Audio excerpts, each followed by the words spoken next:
Well, thank you so much for this wonderful conference of panorama moduli spaces.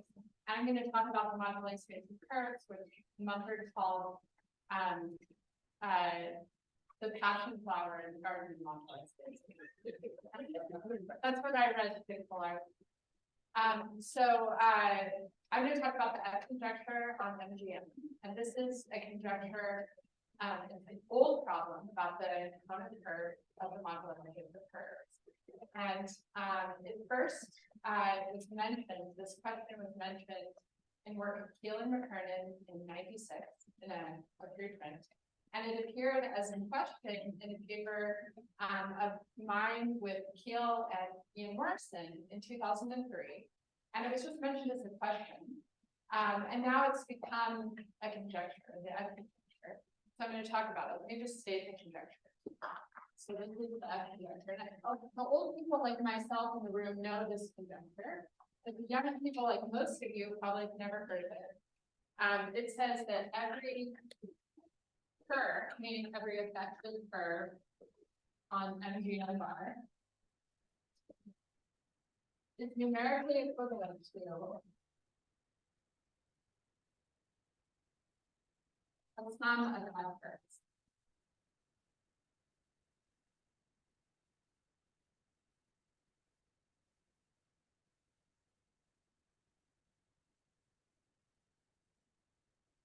So I'll tell you what these F curves are.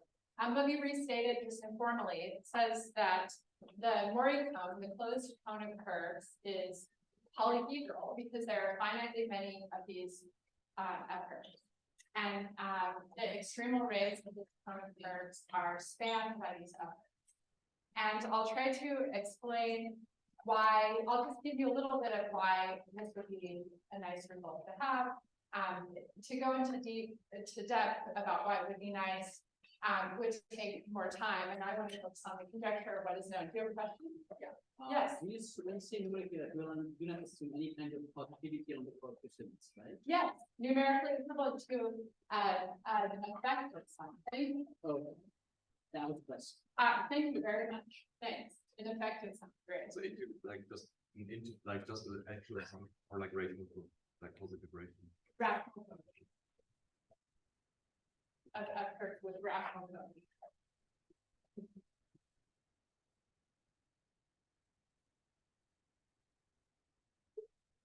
Okay, so I want to just tell you what an F curve is really quick. So, and I'll just say it and then I'm going to draw some pictures. I'll write a little bit too. An F curve is any curve that's numerically equivalent to the image of a clutching map from the one-dimensional moduli space. So those are M11 and M04. Okay, so definition in F curve on MGM is any curve that's numerically equivalent to the image of the clutching map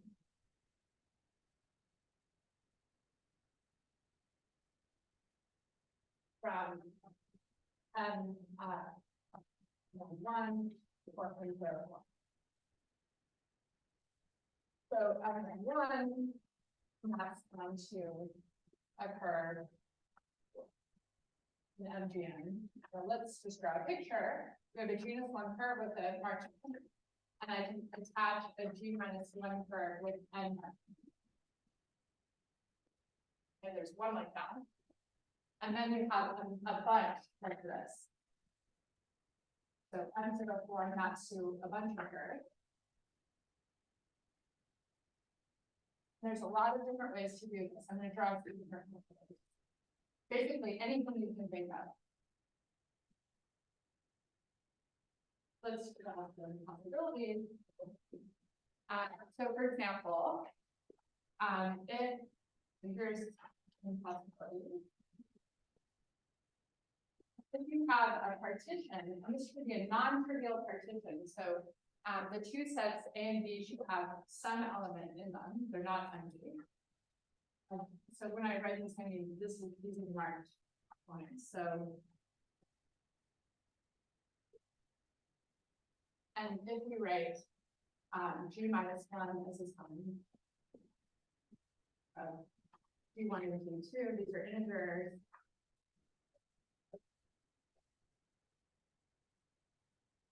Then we can define the map with these are, label. We can attach two of the points, and then we attach a curve of genus 1 with marked points labeled A, and a genus 2 curve with marked points labeled E, and we have a curve of genus G, and it has N marked points. Okay, so for example, and so this gives a lot of curves, right? It gives 2 to the N minus 2 curves. Except when the genus is 1, and then you don't, these two curves are genus 0.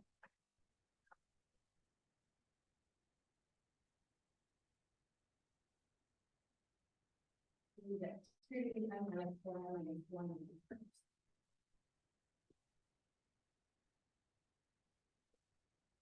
These are some of my favorites. So what else can you do? What if you have a partition in the resets? And I want this to be a non-trivial partition.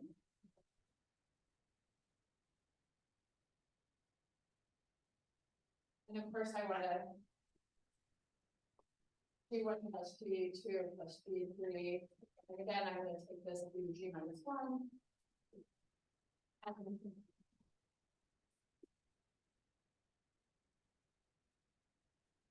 And D2 here, D3, label points here.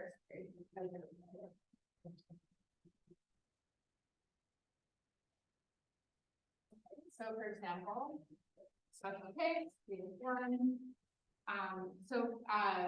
There are, we can take the second Stirling number. This is the way to partition and mark points into 3 non-empty sets. And we get 3 possible curves. Let me do this. We get a triplet. All possible ways. I mean, now that we're in genus 1, these are just genus 0 for and so really all that matters is how we label the mark. We get a triplet. And we get a lot of curves. I wrote down how many. Oh yeah, let me just say how many there are. So there are, the Stirling number is 3 to the N minus 1 plus 1 over 2 minus 2 to the N minus 1. So there are a lot of these. Okay, and we can do more things, of course. Why are they called that? Okay, that's a good question. So in the original paper by Keel and McKernan, they brought up a question asked by Fulton about whether divisors, a divisor that non-negatively intersects all of these curves, which they called vital curves at the time, were effective sums with boundary. That was a question that Fulton asked. That's not true, actually. But if it were true, then you could use an inductive argument to prove this conjecture. And then, in fact, Mumford had thought about the genus 2 case of the method, and Faber, in his thesis, worked out genus 3 as an intermezzo in one of his papers in his thesis. And then later he did the genus 4 case. So we really were thinking about Faber, but it was related to Fulton. And so for me, I stand for Faber and Fulton. So what else can you do? You could also partition into 4 sets.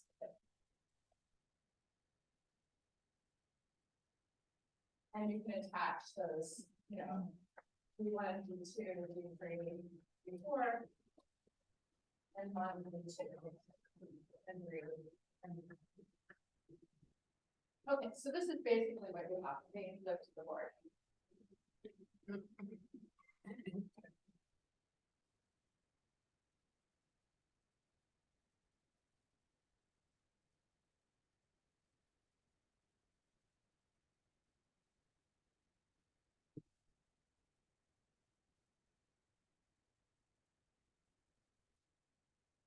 Okay, so this conjecture could be restated. I sort of mentioned this with the divisor question in terms of divisors. And so let me just to do that really quick, I can just make a definition. A divisor on MGN bar is F9. Call it D. I'm going to separate this board. If D non-negatively intersects all outwards. And you know, in case you haven't heard of this terminology before, B is math. If D dot C is greater than or equal to 0 for all.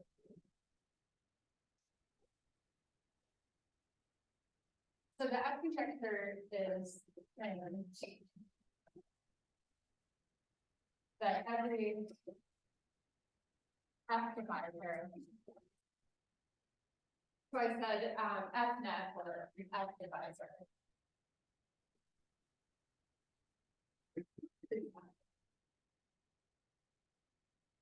Why is this interesting?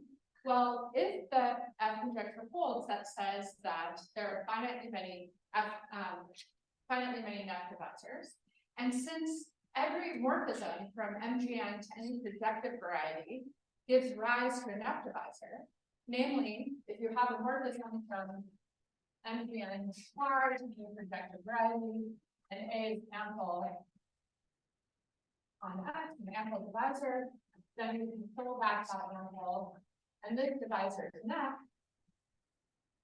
How do you see that? Well, C is a curve. Then this is the intersection. That's 10 points. It's the same as the push forward. You know, we're pushing forward that intersection. Because the same thing as the ample divisor intersecting with the push forward of the curve. And then it's going to be 0 if the curve is contracted. And otherwise it's positive. So it's always not negative.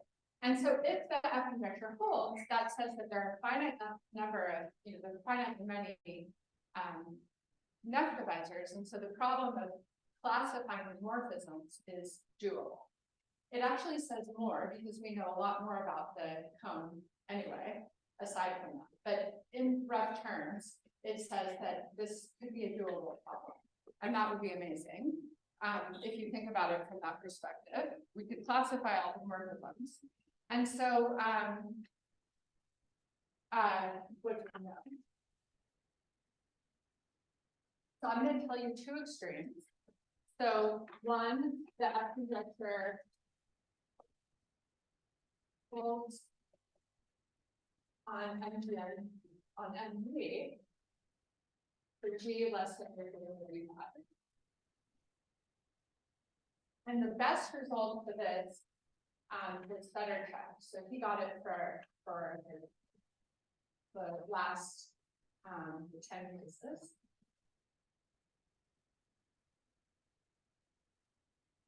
And many other people worked on it. I worked on Munford, I'm doing this too, Father. Bobby and I worked on this problem. Other people, myself, using a computer program written by Bachman. And then, of course, there's determined. And so, Killen proved that it's true on n to the n for n less than or equal to 7, which seems like not really that much. But it's, you know, so this should give you a pause. And actually, I'll just try to see if I can move the board a little bit more.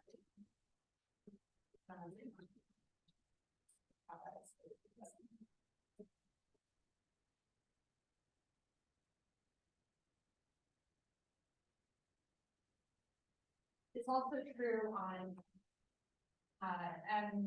the n for detail and less than -1.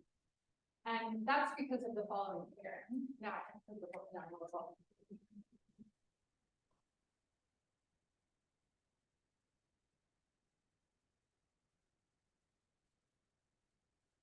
This is a 20-year-old here. So this is myself, Teal, and Neil Morris.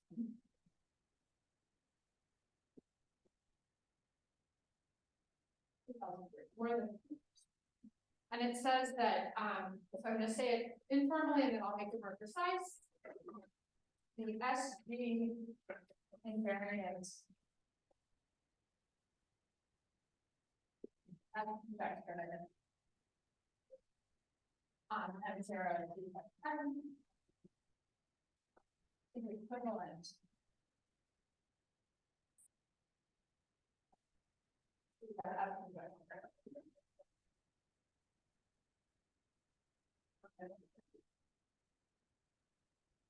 Really, more precisely, there's a morphism from M0 to N.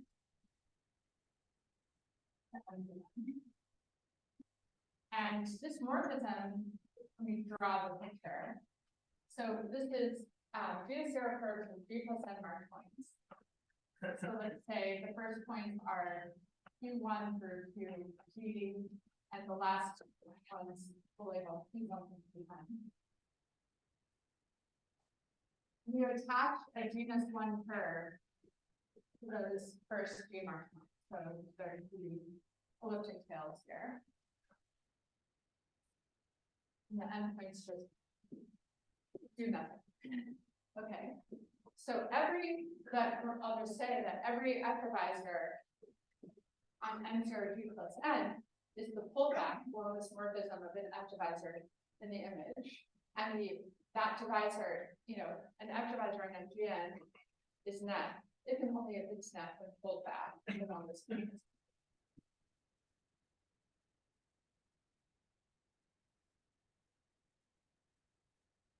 And this is not every F-divisor, but every SG invariant F-divisor on M0 G plus N is of the form of T and build up and T, where T is build up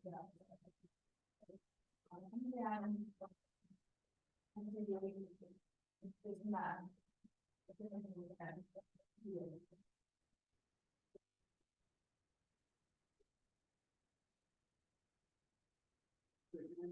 Yes, please. What do you use for the conjecture? Like, I don't understand. In which kind of knowledge? So where are you using the conjecture in the statement of the conjecture? Here? No, F from MG and bar to X. So, No, I'm just saying, why is it relevant? yes, I understand, but There's no use of the F-conjecture here. This is simply to try to make you think, why should I care about this conjecture? Like, why would it be useful to know that the cone of curves is polyhedral? Why would that be useful? That's the only reason I wanted to say this. And my answer to that, my reasoning is that if it were polyhedral, then the problem of classifying morphisms, I mean, if you care about a projective variety, then you should care about the maps in that category of projective varieties. So regarding MGN as a projective variety for a moment, then we would care about what maps are admitted by, and we might want to classify it, understand its birational geometry. And then, so this conjecture would say, well, maybe we have a chance. And, it's probably not true, the conjecture. But anyway, it gives us some hope for them. Yeah. Okay. So I'm giving away what I think about this.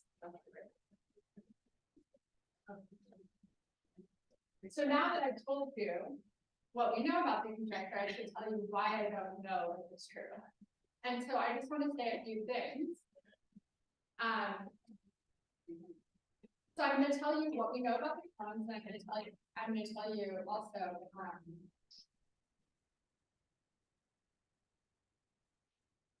how the approach has gone. And then what my goal of the talk is to tell you new results. And so what I've done to tell you is a theorem involving, I'm going to see if this is what I want to tell you a theorem involving where if certain conditions hold, then you can identify many phases of the cone of F divisors being met. And my hope for an application is that one could use that as a guide. I need to give this more wet. Use that as a guide. Will it work better? Okay. I think that workers should put it away.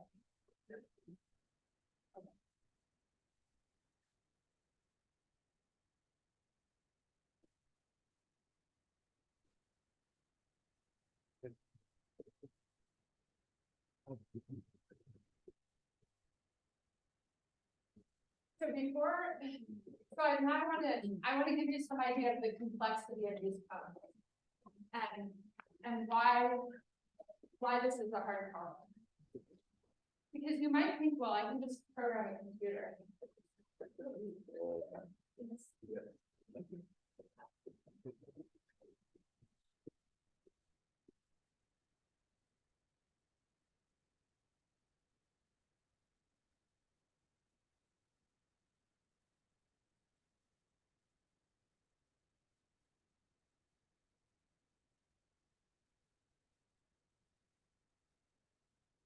So let me just give you some numbers to show you the complexity of it.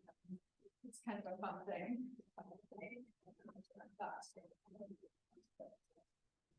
Okay, so I would compare M0 M bar with the SG invariant picture. So it lives in a space of the dimension equal to the Picard number. So and we know some information about how many external rays the cone has. And we can compare this to the SG invariant.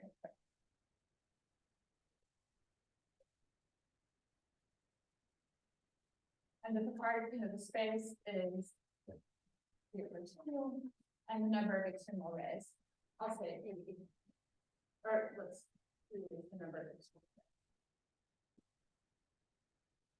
Okay, so say n is 5, then this looks in a 5-dimensional space, and there are 10 external rays. Not so bad.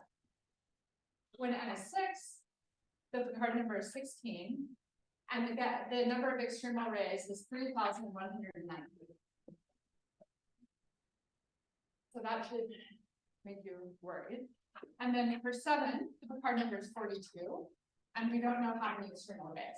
So when I decided to give this talk, I decided I would try to compute the external rays. That was January 31st.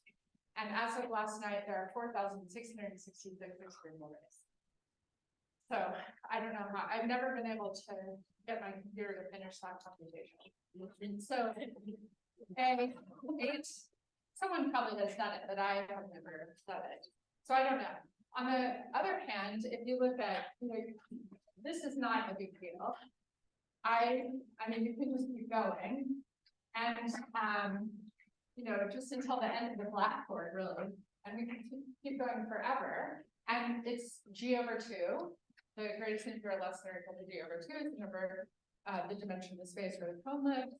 The number of extremal rays is not very big. 7, 10, and 10. Okay, so it's a much more doable problem. And if you want to solve, it makes more sense to try to solve the problem for the SG invariant conjecture. It's probably true. The downside of proving it for this conjecture is that you can't work inductively very easily. Because every time you try to do anything inductively, you break the symmetry.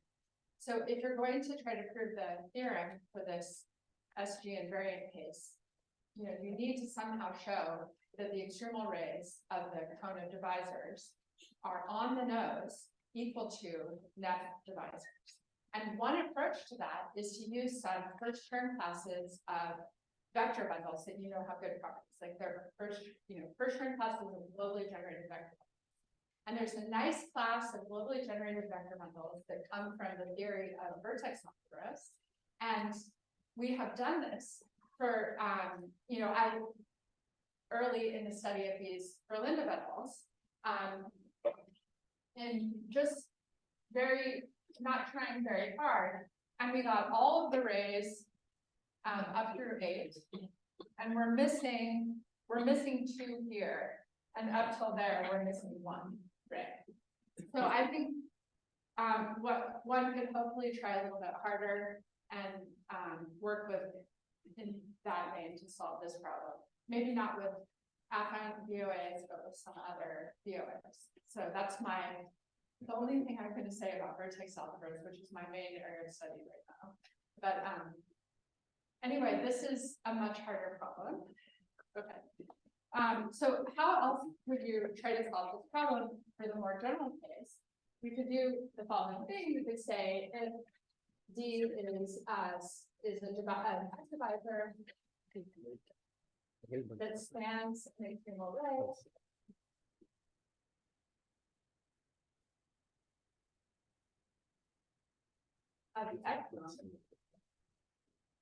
And what does that mean if it spans an extremal ray of the F-cone? It means that it contracts or it kills Picard number -1 independent curves. Then can you write D in some way that you can prove that D is net? So for example, can you write D as net plus an effective sign of boundary?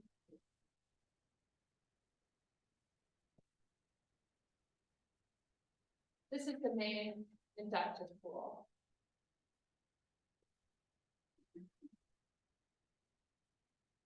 If that's possible, then one could look for a curve that D intersects negatively in the support of the effective sign.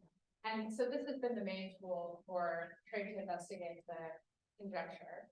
And this is what I use to prove the theorem that I'll tell you about later. So let me just summarize what I've told you so far.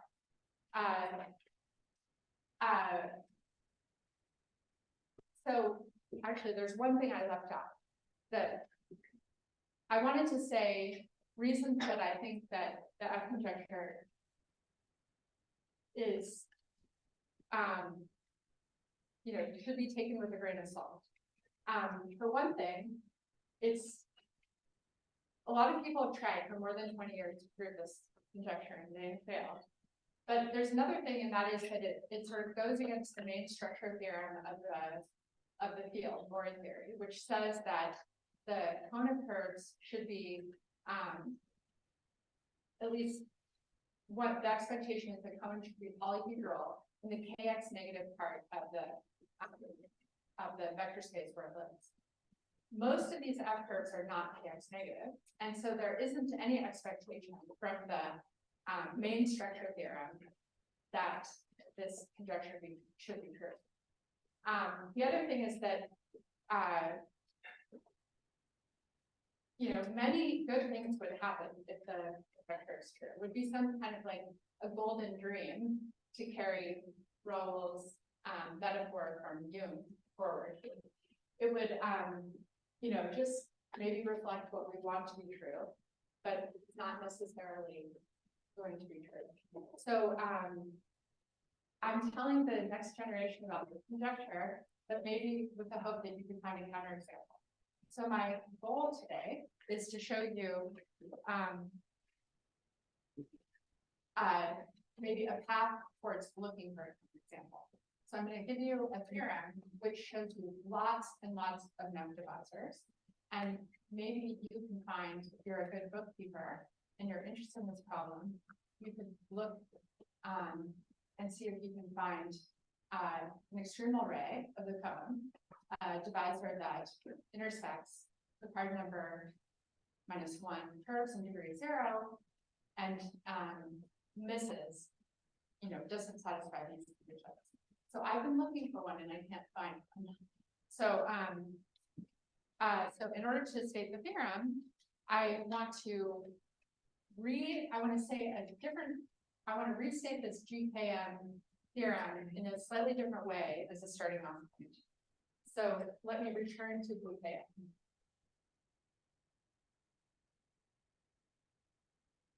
Sorry, can I ask, Question, yes. does an FNet divisor have like non-negative degree? Like top power?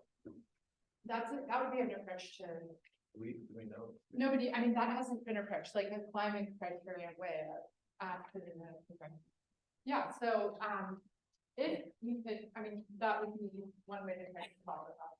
Okay, but we don't know. We don't know. Yeah, But it would be right, implied so by the if you conjecture. take the top self-intersection and check, it's not good to do it. Yeah. Any other questions before I go on? Okay.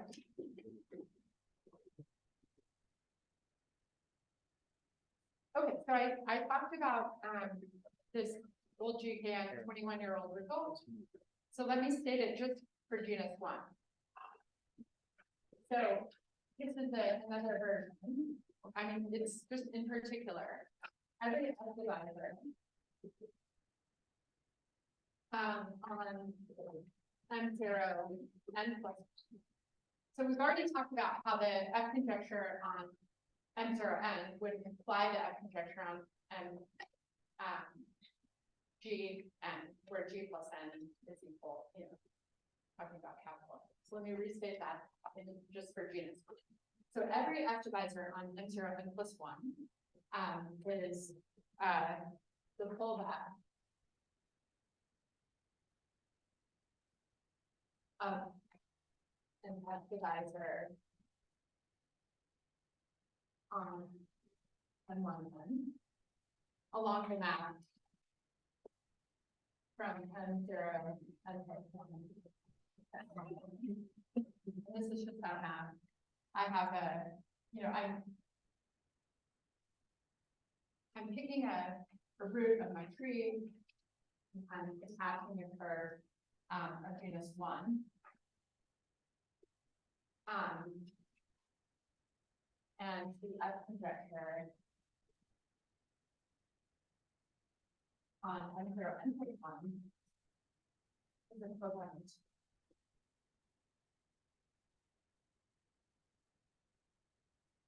F-conjecture.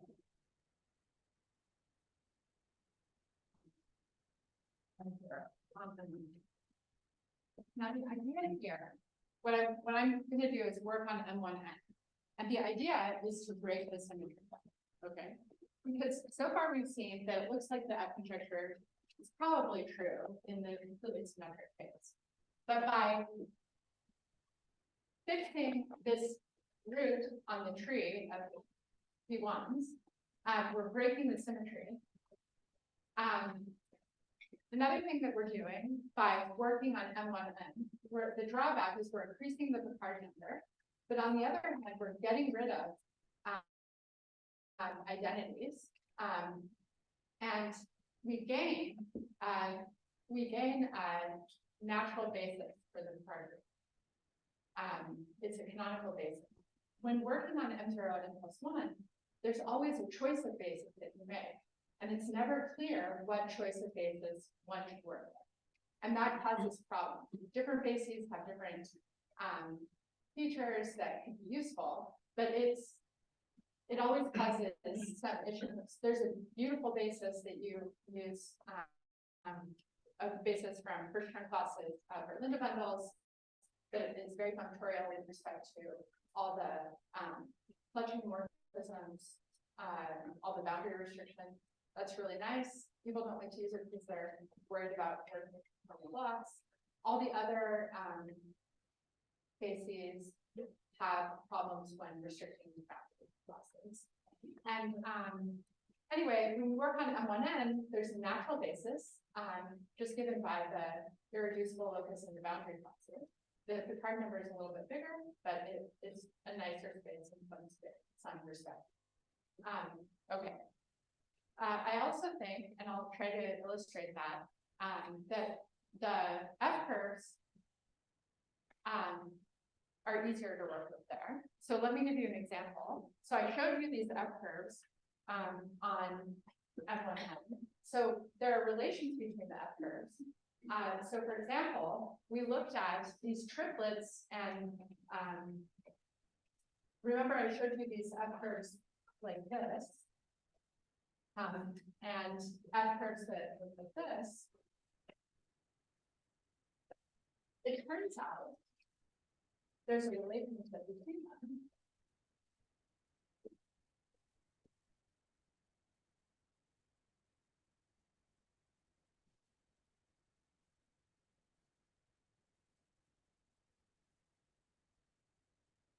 These are numerically equivalent. You take the sum of these two sibling triplets.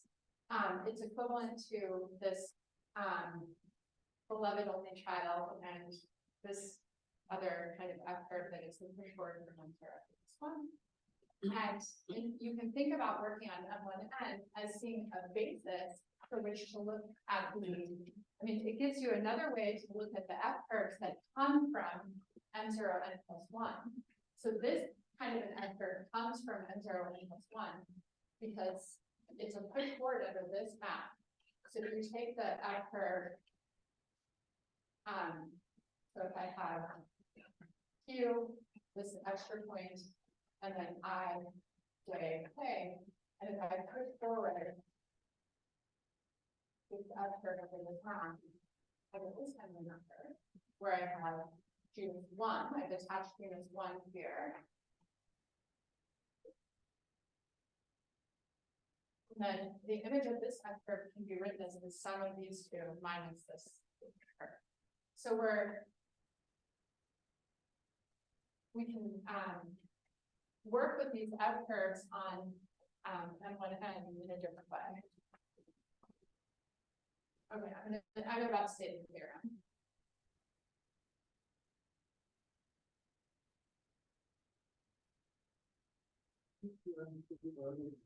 Like instead of genus 1. No, that's the genus 0 one. There's a more complicated one. You mean the relation between that curve? Oh. No, So, I mean the same much like here. F-Conjecture is equal and n plus b is equal to the 1 on n0. Yeah, but you have to say SQ invariant. But S1 invariant. Here, you're not saying SQ, but No, because S1 invariant, not necessarily. that's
Thank you. Straight for one moment.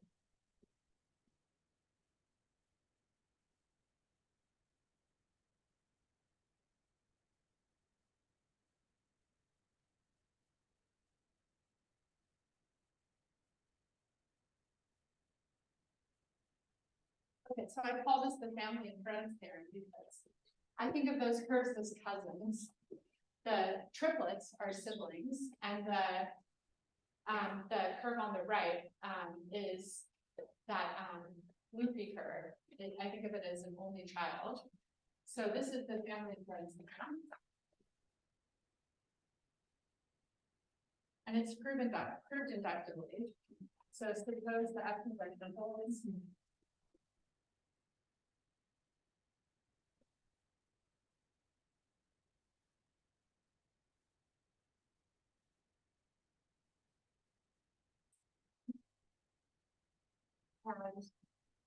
let B be, sorry, I don't wanna be an F divisor on one end. Then this not if one of the following conditions holds.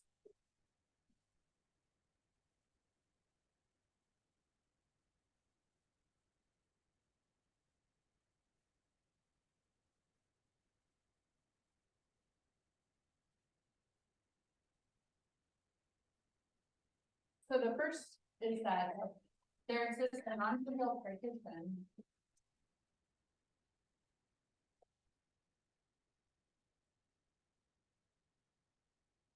A union B equals M such that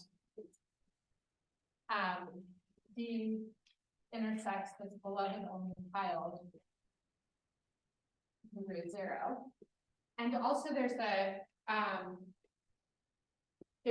technical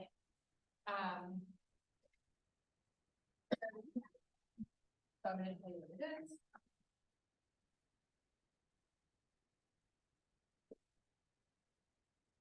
So this is the cardinality 2 condition, and it comes up in boundary cases. So if you have so for I in A and B,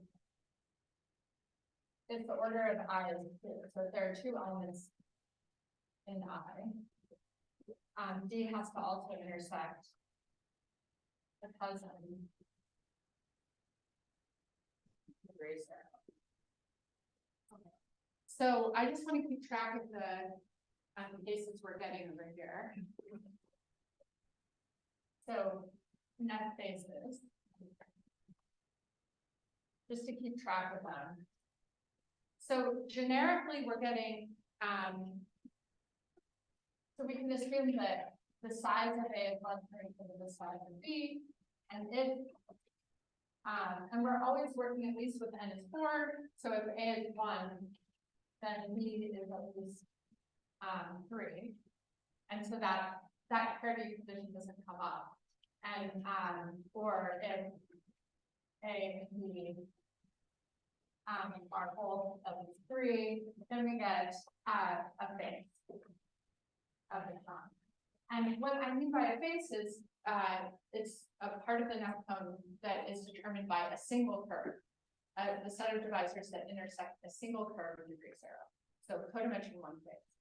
Instead of like an intersection of 2 faces, it's just a face. An extremal ray is on the other end of the spectrum, and it would be, intersects card number 1, card number -1 for degree 0. So it would be ideal if you could have a condition like this for every single curve, then you would distribute the conjecture. But so there, if A is 2 and B is bigger than 3, then it can be 2 curves, it's adopted. And then there's only one case when A is 2 and B is 2. That's when N is 4 and the divisors are 3. But then the divisor is 4. So that's not really a good. Okay, and how many of these do we get? How many faces? We get 2 to the N -1 -1 faces, net faces of the company. That's the active one.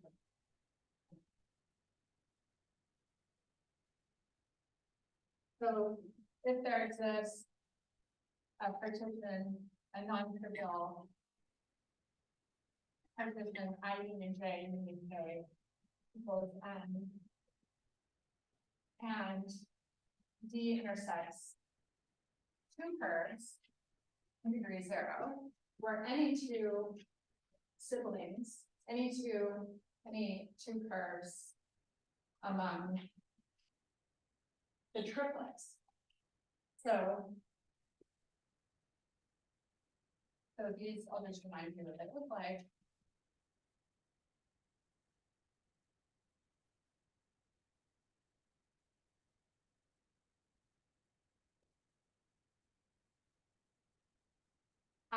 And there's no order to worry here. There's this condition that can come up. And then D is not. And so for the second guy, these are facets determined by two terms. And we remember, and we have 3 choose 2, so 3 times SN3 net facets. So there are a lot of these. And then the last one is really complicated to say, but I'll just write it down. And there's actually, it's not the last one, there are others similar, but I'm just showing you this one. And these are, I consider these are family, these are related, curves. The other ones I think of as friends.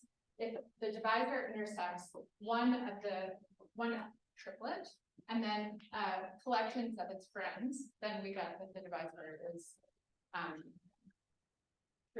net. So if there exists a non-trivial order, I would get it's such that the GAUS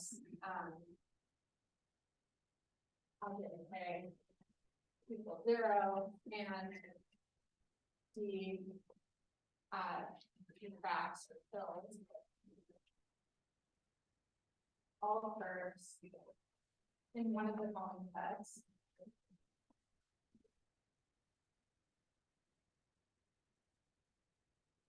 Okay, or FK union FJK. And what are these sets? So FK is curves that look like A prime, A double prime, and everything else where these are subsets of K and F. And if I can either take I or J here, so let me take L to be I or J, and FLK looks like curves, triplets of the form L prime, K prime, and everything else, such that L prime is in L, K prime is in K, and L prime union K prime is properly contained in L. And these facets are incredibly diverse. They could have as few as 2 curves in them, or they can have very, very many. They can span, they can give you external curves. There are tons of, lots of different ones. And so then there's another similar statement if I change the way the curves are, the IJ are ordered. And also I can mix, there's another statement where the similar where instead of taking friend groups just between triplets, you can take friend groups between triplets and the quadruplets. And anyway, so what I want to do next, I mean, I'm going to take a look at the time. I have 10 minutes. So I'd like to show some examples, and of the kind of external, or the kind of facets you get with number 3.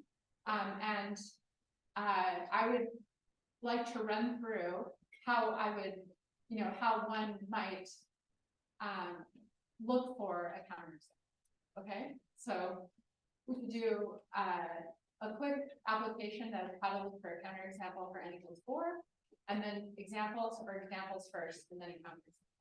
Which one? Do you have an opinion? Counterexample first? Okay, great.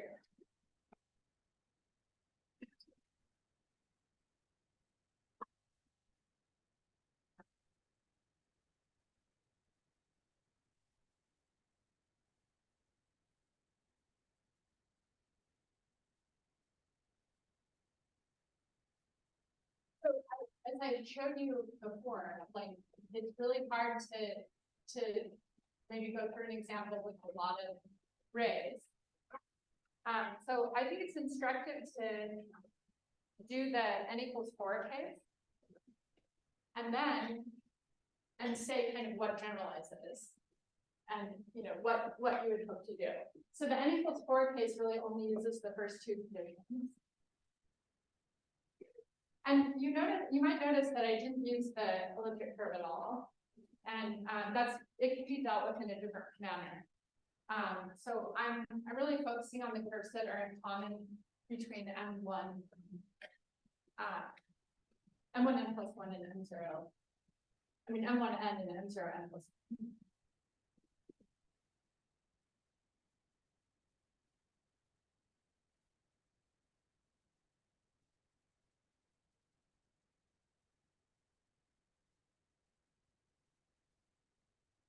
We're running through the top.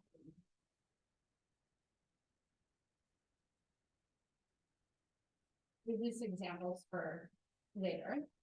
And let's go through an application.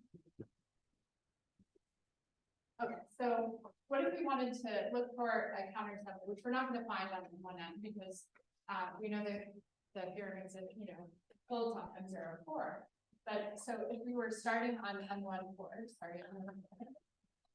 and say we're looking for an F divisor that's not done. So let D be an F divisor M14 that spans the external line.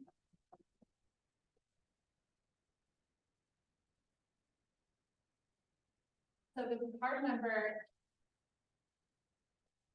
of M1M is 2UN minus n. So in this case, it's 12.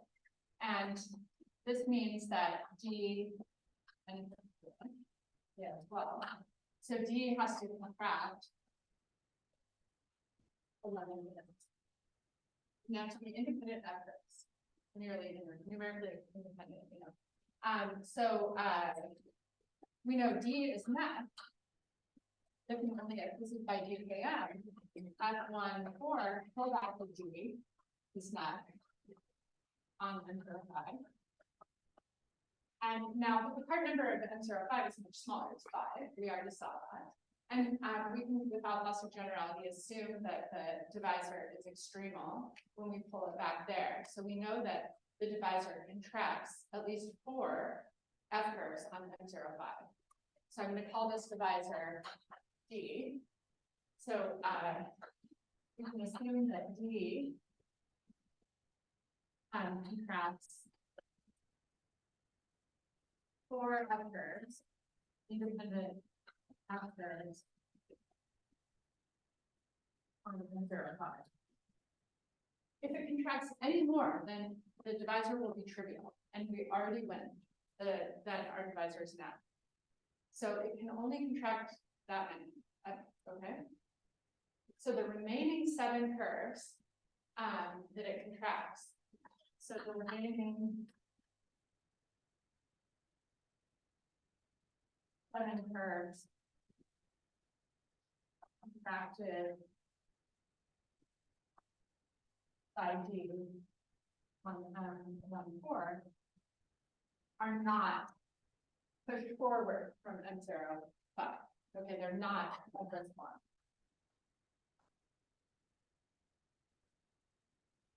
Okay. They're also not the 11 only children, right? Because otherwise they would be the divisor repeating. And you can deal with the boundaries. Okay, so D, we can also assume D doesn't have any of these, because otherwise it would be true that either D is trivial or D is trivial or not. So what remains is 7 triplets. D has to contract 7 triplets. How many families of triplets do we have to work with? There are S for 3 equals 6 families of triplets. So that means that D has to contract 2 sibling triplets. Okay. So it doesn't work to find an extreme array or that violates this. We knew that it wouldn't because we knew that F-Conjecture held in that case. But the idea would be to go to an end that You don't expect the conjecture to be true for and look. Now, why have we made the problem easier? So I just want to make the case that we've made the problem easier. So what do we have in common with this? So if D in general, if D is extremal on then it has to contract n choose 2 plus 1 F curves that are not pushed forward from n0 n plus 1.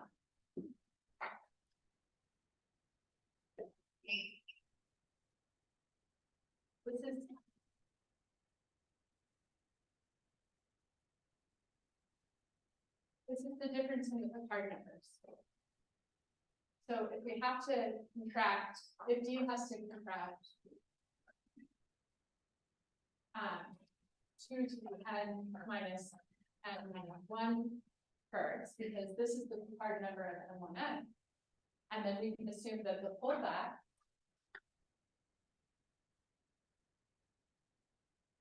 contracts 2 to the n minus n plus 1 is 2 minus 2. That's the Picard number of m0 plus 1 minus 1 F curves. The difference using, Raul already did this calculation in his talk. The difference is this number. And so really all we have to do is, one could view this problem as managing a polynomial set of rays, or set of curves, rather than an exponential set of curves by working on these one. Moreover, they have to be independent. And the divisors that we've added on n1n are, the new divisors are delta irreducible and delta identical. So I regard this as a marginal improvement, and I think that elections are one on the margins. Maybe we can get a little bit more room to find a pattern and look for something wrong. And so I want to reframe this conjecture as in that way. And so I have 1 more minute, and thank you for listening to me. I'm done.